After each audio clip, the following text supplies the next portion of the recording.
सम्पूर्णलाई नमस्कार है। मलाई यो तपाईहरु भिडियो भाइरल मेरो भिडियो खिचेर अनुमति बिना हाल्दिनु भएको छ। कसैले क्यानमा मैले अब तपाईहरुलाई साइबर क्याममा हाल्दिन्छु। अनि मैले चाहिँ तपाईहरुलाई चाहिँ मान्छेले दुनिया दिवाना गर्दा कसैको भाइरल नहुनु पर्ने मलाई चाहिँ किन म गरी खाँदाखेरि मलाई 1000 जनाले अहिले तरकारी लिन जाँदा कालीमाटीमा 1000-2000 जनाले मान्छेले घेरेर भ्युजको लागि कमाउनको लागि मलाई घेरेर त्यस्तो नगर्दिनु न। म गरी खाने महिला हो, म एउटा संघर्षशील महिला हो। म पार्टीलाई म ज्यान अझै पनि दिन सक्छु, म सबै कुरा गर्छु। मैले तपाईले चाहिँ अब नराम्रो कमेन्ट लेख्ने मलाई बाटोमा देखेर भिडियो फोटो खिच्न खोज्नु भयो भने साइबर क्याममा हाल्दिएर म विदेशमा बस्नेलाई पनि यहाँ नेपालबाट मैले चाहिँ अब साइबर क्याममा हाल्दिन्छु र तपाईलाई नेपाल आउने बातमा गराइदिन सक्छु है। मैले त्यति गर्न सक्छु।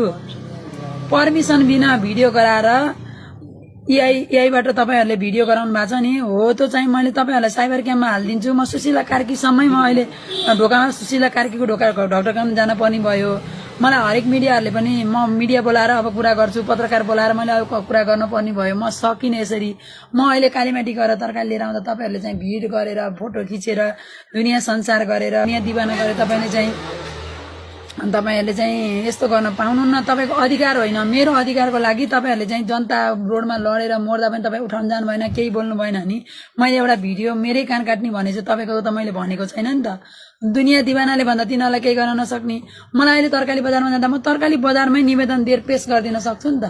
मलाई काठमाडौँमा यस्तो गर्ने तपाईहरुले म जहाँ हिँड्न मेरो फोटो खिच्ने भिडियो गर्ने बढी मेरो अनुमति बिना तपाईहरुले गर्नुभयो भने तपाई कारबाहीमा पर्नुहुन्छ र तपाईहरुलाई मैले पुलिस केस गर्दिछु सकेछु। र अब आइँदा अब नराम्रो कमेन्ट गर्ने र यो नराम्रो एआईबाट मलाई भिडियो गरेर हाल्नु भएको छ जसले म तिनीहरुलाई चाहिँ साइबर क्याममा हालेर सुशीला कार्कीसम्म पुर्याएर भोलि यो जुन सत्ता आउँछ जुन सरकार आउँछ त्यसले त्यो कारबाहीको पहिला प्राथमिकता मेरो कारबाहीको म एकजना महिलाको लागि यति धेरै ठुलै तनाव दिनु भएको छ र म केही कसो भयो भने तपाई यो जुन भिडियो गर्ने र जुन यो पार्टी छ नि त्यो पार्टी जिम्मेवारी हुनुपर्छ। र मेरो पनि इष्टमित्र छ, छोराछोरी छ, लोग्ने हुनुहुन्छ, श्रीमान श्रीमती हुनुहुन्छ, धेरैजना हुनुहुन्छ मेरो इष्टमित्र, दाजुभाइ हुनुहुन्छ, दाजुभाइहरूले हेरिरहनु भएको छ। तपाईहरु सबैको वाच गरेर तपाईहरुलाई साइबर क्याममा हाल्न नपरोस्। अब सबै हटाइदिनुस्, नराम्रो कमेन्ट नलेख्नुस्। सबैले यस्तो गर्न पाउनुहुन्न। यो मानव अधिकार हनन भयो। म नेपाली हो, बुझ्नुभयो। म कोही विदेशको चेली होइन। म यही जन्मेको यही हुर्किएको। म पार्टीको काममा म गएर म हिजो फर्किँदैछु। एयरपोर्टमा भाइहरुले सम्मान सहित बोल्नु भएको छ, ठिक छ, उहाँहरुलाई चाहिँ म पनि सलाम गर्छु। तर तपाईहरुले चाहिँ मेरो व्यक्तिगत लाइफमा आचार संहिता तपाईले आचार ल्याउने काम र मेरो जिन्दगी प्रति यस्तो घात हुने काम गर्नुभयो भने मेरो जिम्मेवारी जुनले नराम्रो एआईबाट भिडियो गरेर पोस्ट गर्नुभयो नि त्यो हटाउनु भएन भने म चाहिँ अहिले सुशीला कार्की टिम जाँदैछु।